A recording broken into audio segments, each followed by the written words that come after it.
Perhatikan saudara-saudara, orang Farisi mengundang Yesus makan ke rumahnya. Lalu ditanggapin, Yesus datang ke rumah orang itu untuk makan bersamanya.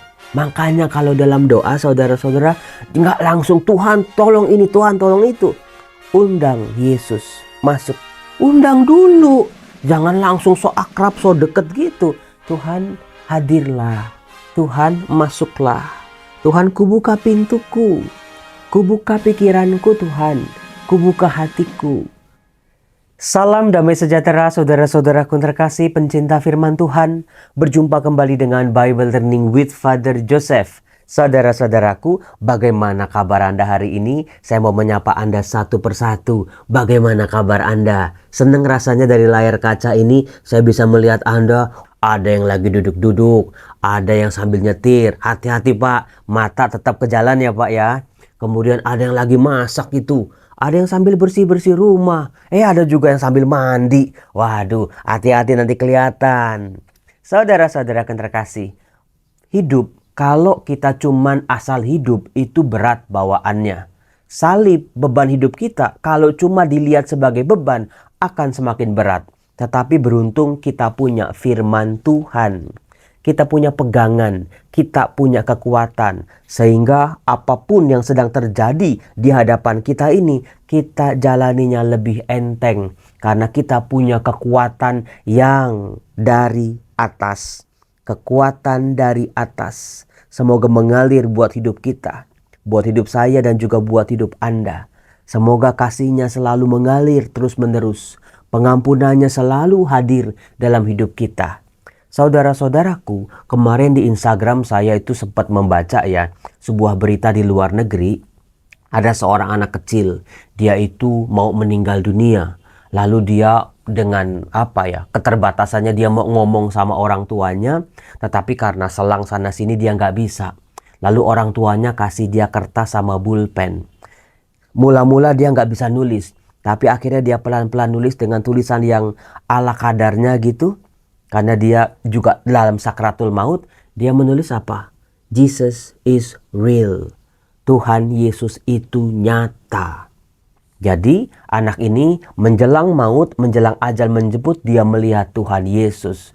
Nah waktu itu ibunya di peristiwa itu juga melihat sebuah cahaya. Apakah Anda tahu berita ini? Wah itu yang nge-like banyak banget, yang komen banyak banget, yang share juga banyak banget. Ya memang sih kalau berita seperti itu rasanya tuh saya juga langsung nyes gitu ya. Langsung terima kasih Tuhan Yesus. Memang Engkau sungguh nyata dalam kehidupanku. Tapi Romo, apakah saya harus menjelang ajal dulu Romo untuk bisa melihat Tuhan Yesus?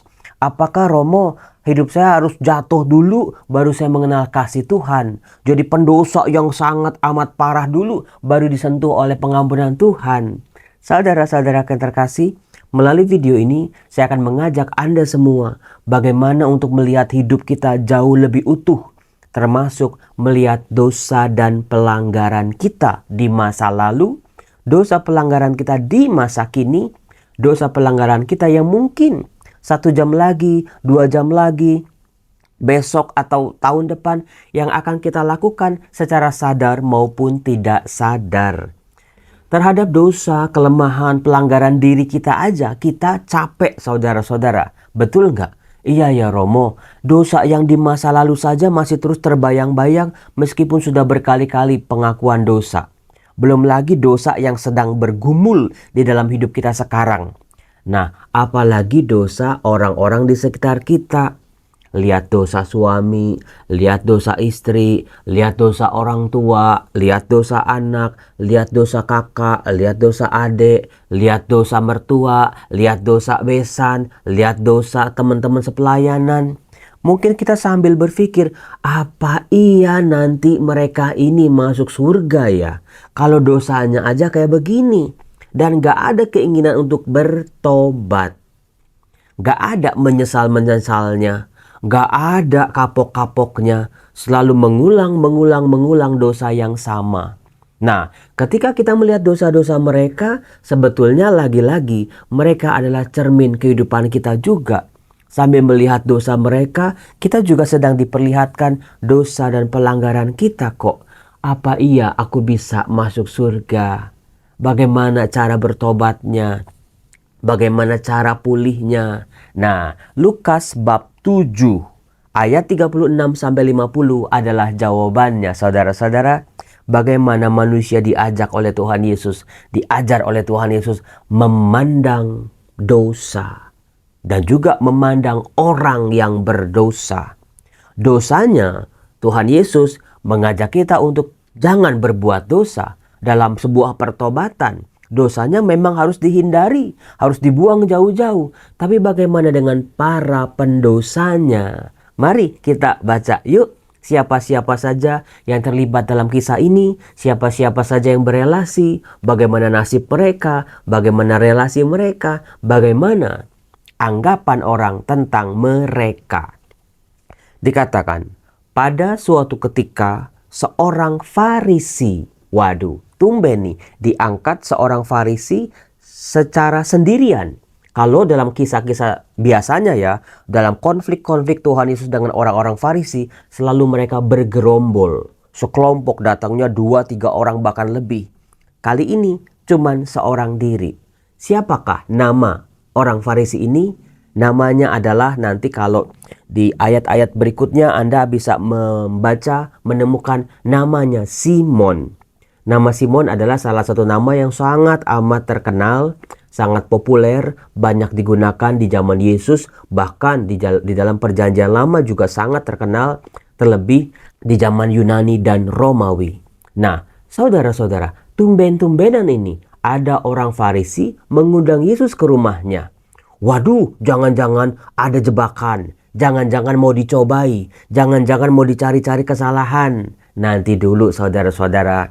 Memang kita kalau dengar kata orang Farisi itu langsung capnya negatif. Tapi yang satu ini rada berbeda kok. Tenang, dia nggak mencari-cari kesalahan Tuhan Yesus.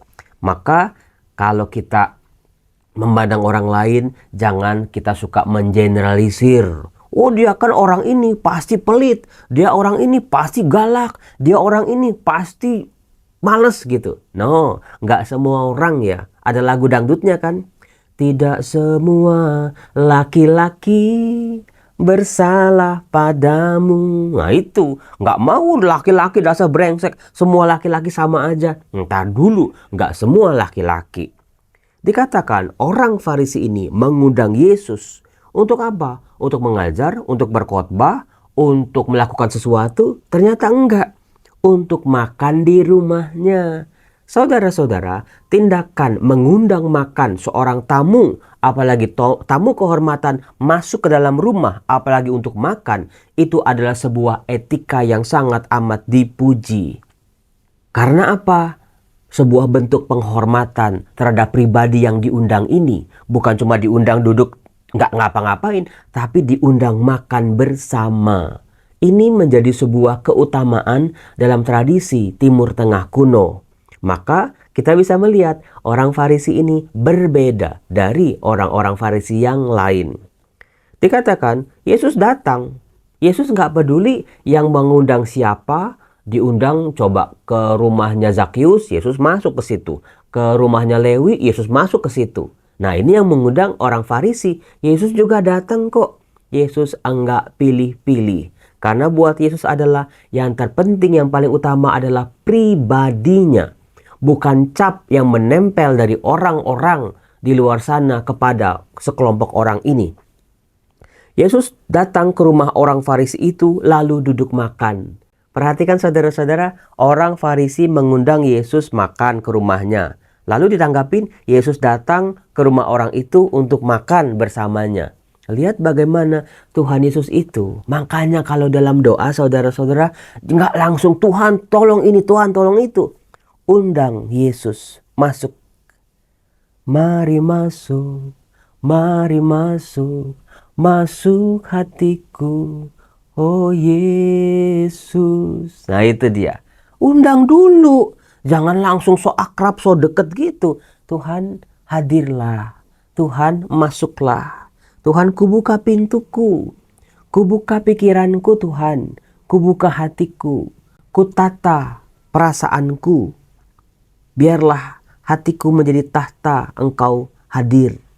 Jadi ingat ya, dalam doa undang Tuhan dulu sebelumnya.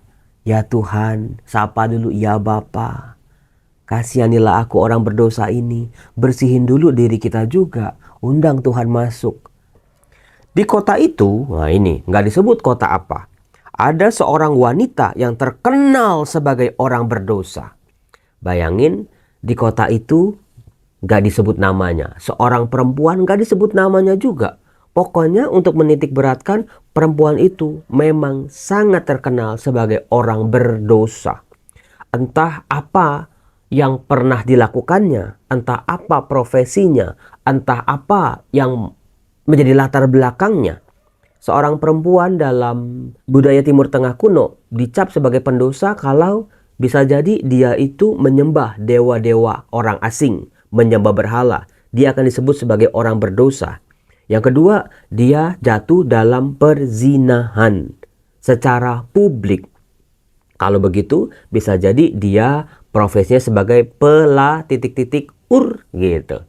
Jadi karena dia terkenal. Kalau udah terkenal kok, Romo, biasanya kan kalau pendosa-pendosa apalagi perzinahan ya, pasti dirajam, Romo. Tapi yang ini kenapa enggak? Anda pernah berpikir enggak sampai ke situ? Kalau dia ini berzina, ingat, masyarakat Yahudi, hukum Yahudi, agama mereka, kalau seorang berzina itu harus dilempari batu. Tapi kenapa yang ini tidak? Sampai terkenal artinya apa? Wah, dia biasa melakukan dosa itu.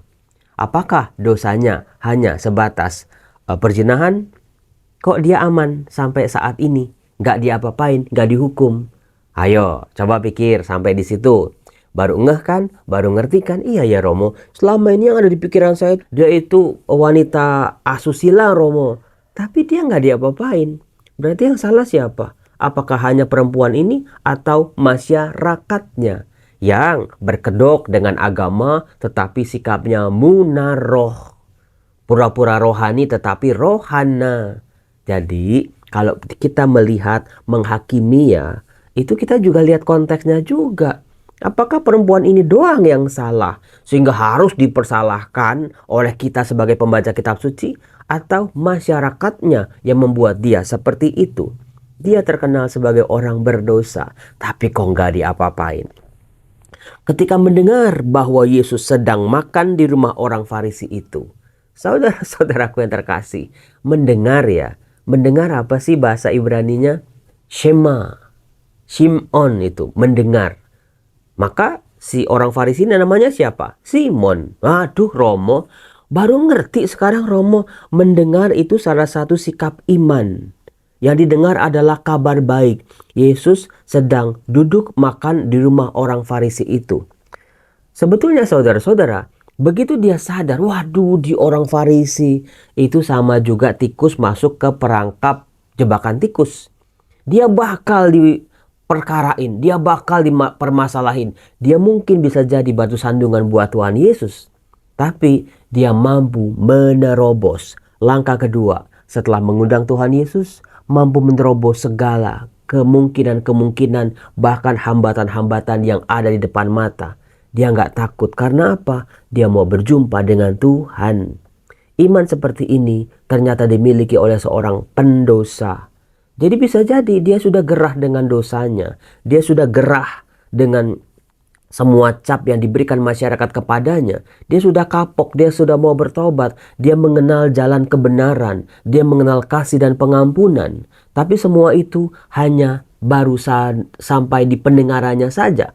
Kabar-kabar tentang Yesus. Maka dia terobos itu. Dia mau berjumpa dengan orangnya sendiri. Pribadinya sendiri. Kayak apa sih berhadapan dengan aku sang pendosa ini?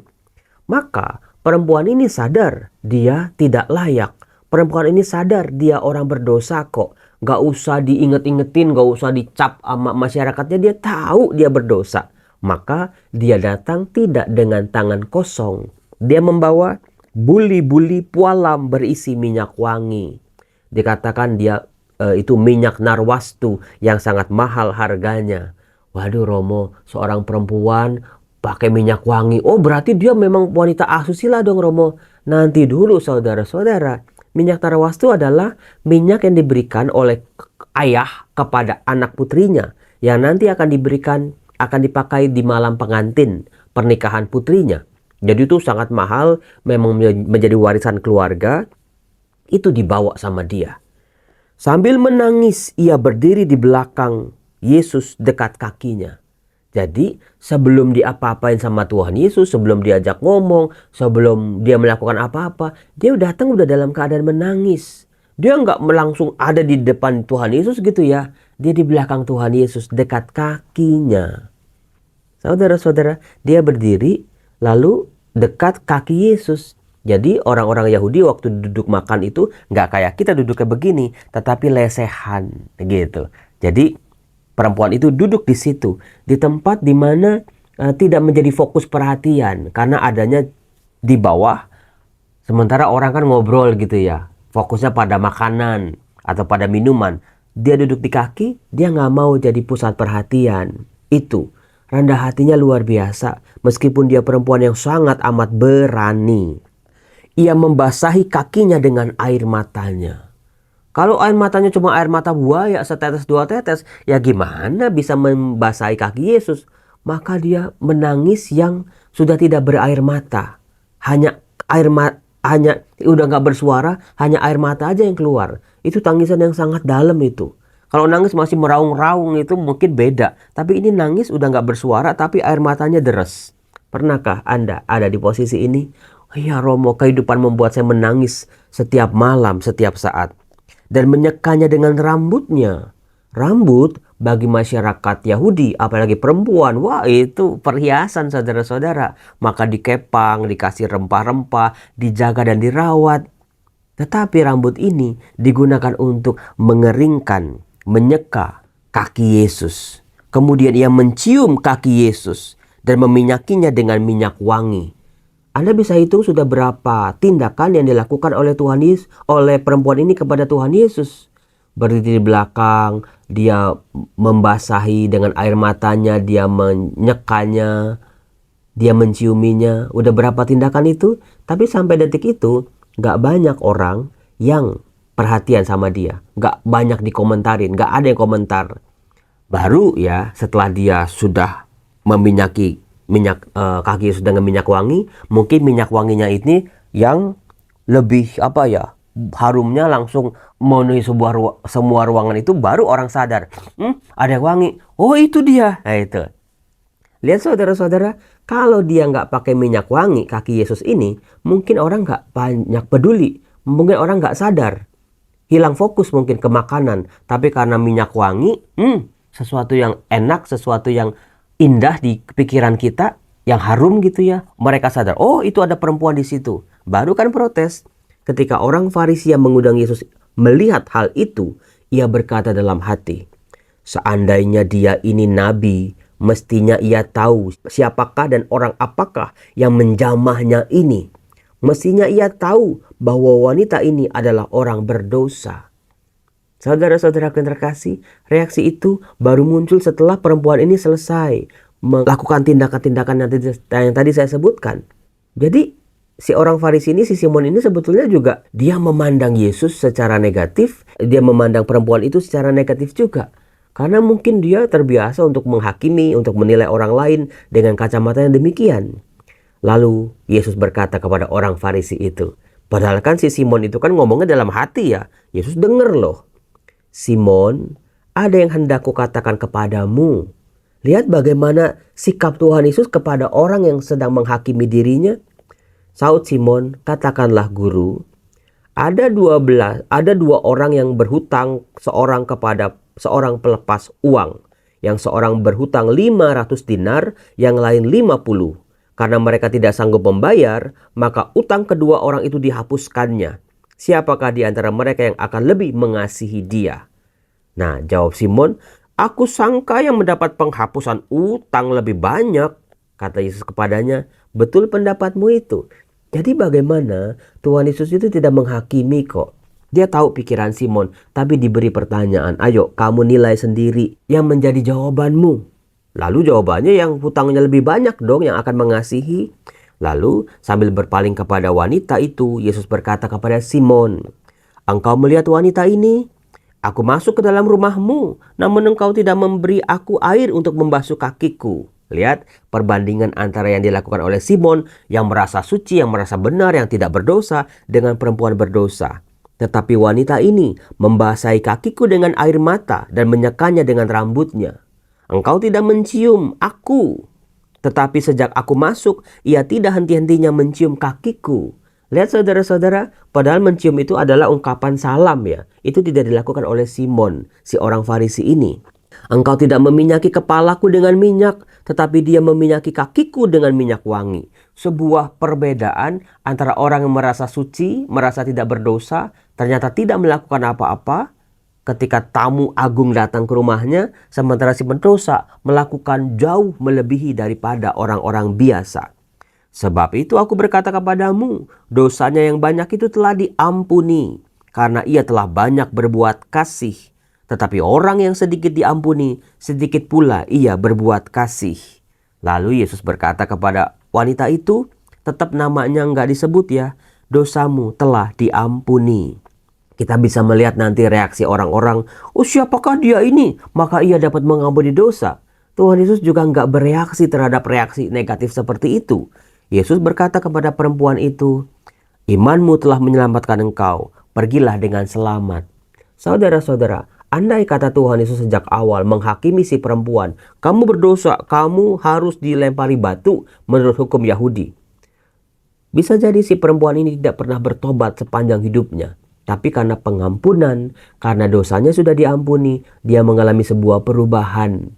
Jadi saudara-saudara, bukannya saya mengatakan dosa itu penting ya, dosa itu perlu. Tetapi dalam hidup kita kan kadang-kadang kita nggak bisa melepaskan dosa dan kesalahan di masa lalu.